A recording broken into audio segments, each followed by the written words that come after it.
Welcome back to Primetime News. And a special welcome to viewers on onespotmedia.com as well as TVJ International in the Cayman Islands. Up first this evening, pay a fine or face prison time. The cards on the table for people caught using water for non-essential purposes while the National Water Commission's prohibition order remains in effect. At least one attorney explains that in emergency circumstances like the current drought, normal expectations are eclipsed. Therefore, a customer paying their water bill does not put them above the current prohibition orders. Ramarda Lyons reports.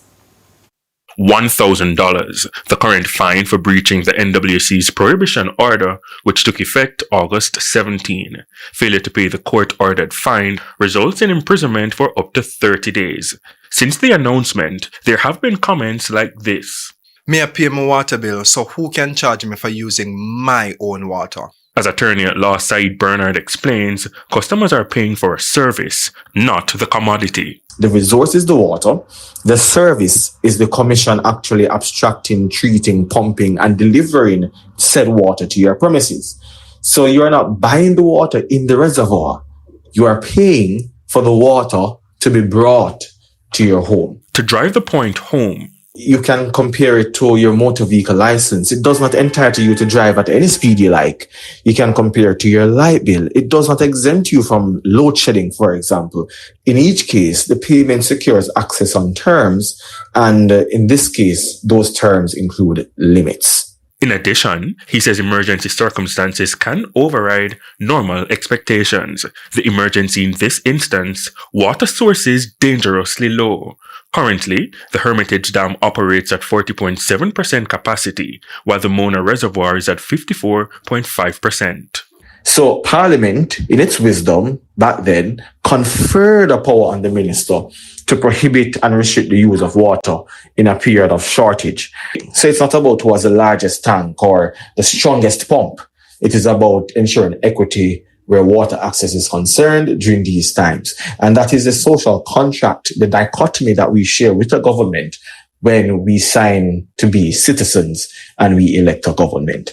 He says ultimately, there are other public health factors considered. The government has to balance priorities, the hospitals, the schools, in this case, your drinking and sanitation, over a dirty car or an empty swimming pool or a dry lawn. Those things fall way down the totem pole, and the law allows the minister to make such decision to manage the resource, the limited resource that we have during a drought, to ensure that we can hold on for as long as possible. South Africa, Australia, the United Kingdom, the United States, and Spain have all had similar water prohibitions. During its 2017 to 2018 water crisis, authorities in Cape Town, South Africa, progressively tightened restrictions, including stopping outdoor watering and eventually targeting household consumption as low as 50 litres per person per day. Ramarda Lyons, TVJ News. The ongoing sewage issues in Greater Portmore St. Catherine has again escalated. This time, the sewage drainage pond has overflowed, causing a serious fish kill in the area. Residents also believe crocodiles are also being threatened by what they have described as the worst sewage flow in the community. Kelisha Williams has that story.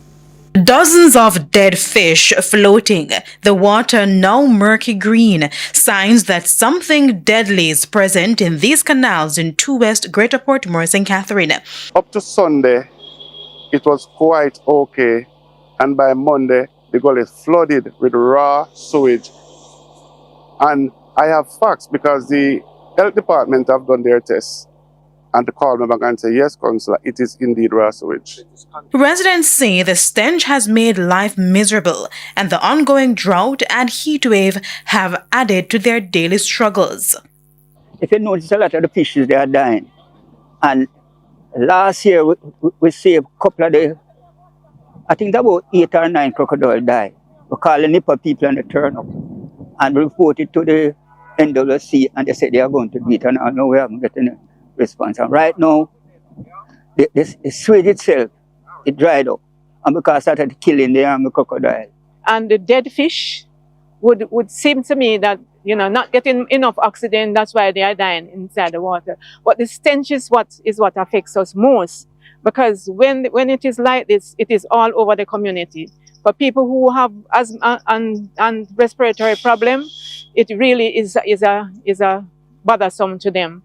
The source of the problem, the National Water Commission's wastewater treatment plant that has been causing issues in the community for years.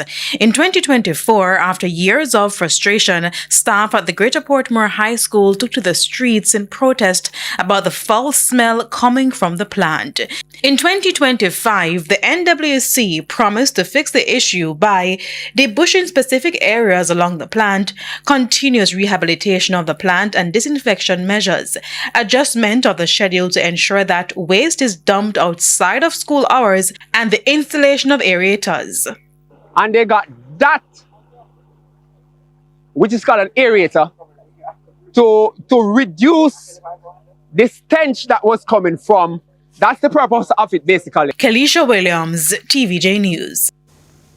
Meanwhile, our news team tried to get a comment from the National Water Commission on the issue, but we were unsuccessful. Farmers in St. Elizabeth are again counting millions of dollars in losses from another bushfire, this time in Nemhard Town Junction. It has prompted another call for farmers to be careful about certain practices during the dry times. Krista Campbell reports. Heat no one wants, and fires that only make things worse. Another bushfire in St. Elizabeth has once again left farmers counting millions in losses and asking how it all started. Wednesday's fire started about 6 o'clock in the morning and destroyed over 40 acres of crops plus farm equipment. Devon Perkins says he had just planted his crops. I am losing 10,000 whole of tomato, within 3,000 whole of sweet pepper, and 5,000 whole of watermelon. And within everything would be actually 3 acres of yard would lose by. And the land that the fire up until now it got finished. 2 fire units, one each from the Santa Cruz and the Junction stations, responded and eventually got the blaze under control. I losing 1,000 gallon drum and 25 roll of drip hose. Plus the main hole that the drip hose collect onto, that is about 7 or 8 roll after the main hose there. Franklin Witter is Member of Parliament for St. Elizabeth Southeastern and also State Minister for Agriculture. While again warning farmers against the dangerous land clearing practice of slash and burn, he stressed that other activities also contribute to the devastating fires across several parishes in recent times.